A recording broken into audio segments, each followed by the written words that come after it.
Hello everyone. Hope you are expecting a nice weekend. And when I say weekend, it's a relative term, isn't it? We all live in the same world, but for some it's a Friday or it's gonna be a Friday, and for some it's still a day away or some are a day ahead. So everything is in reference to a particular point, and time is so, and so is intelligence.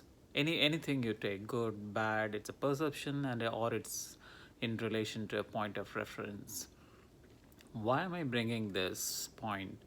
The reason is that often you hear this um, topic, and these days it's quite common in most countries where we make fun of democracy. um, it's a point of reference, right? I mean, it depends on from which point you come, from where your starting point is. Therefore, democracy could mean for different people different things. You might be wondering why today I'm actually talking something political. No, it's not really. Well, let me not get into the political stuff. It's not really about politics or democracy. I'm trying to bring the point here is that we talk a lot about democratization, and we have talked about democratization of technology, which could include democratization of information by Google, democratization of videos by YouTube, and in fact the recent controversy in India where an app, TikTok, was banned by the Indian courts for various reasons.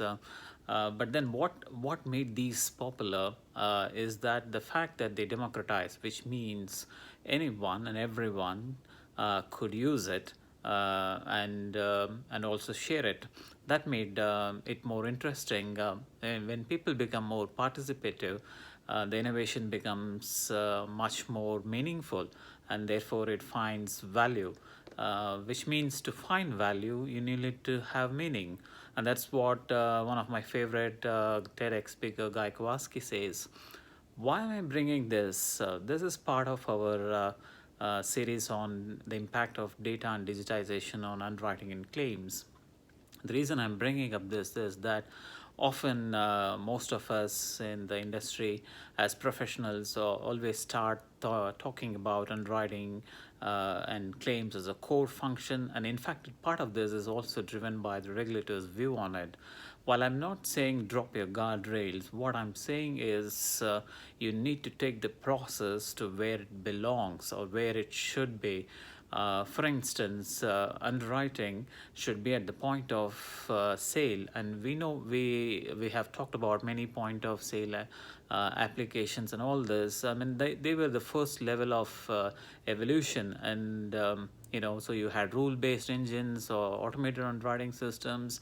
The very fact that we had underwriting system, claim system, means that we were thinking in silos and we were not thinking as a holistic process, and that's often the challenge, and that's why underwriting and claims continues to be a friction and a pain point in the modern day. And this could also be, in my view, and I've already experienced this in India with the PMJJBY scheme in my previous organization. When we kind of democratized the process, we had a better experience than even the state-owned insurance company, at even a price which was so competitive. The reason was this: we took the process to the place where it belongs to, whereas the decision making of this process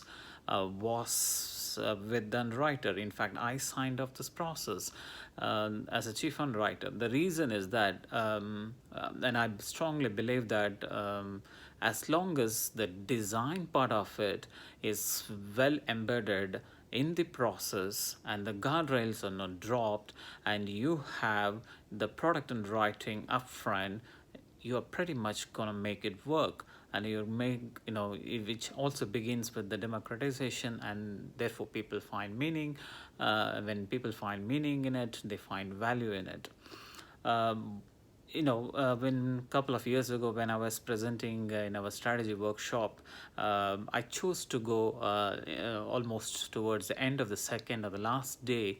The reason was, and in fact, many of my colleagues who were the senior leaders like me in that organization, were actually presenting about the projects they were working to in this direction of democratization of underwriting. And then remember the fact that none of these projects were actually either sponsored by me or even led by any of my underwriting team members. They were just participating in it. In fact, I think there were at least three projects which they talked about, and most of them, a couple of them were related to data, and a couple of them were related to distribution.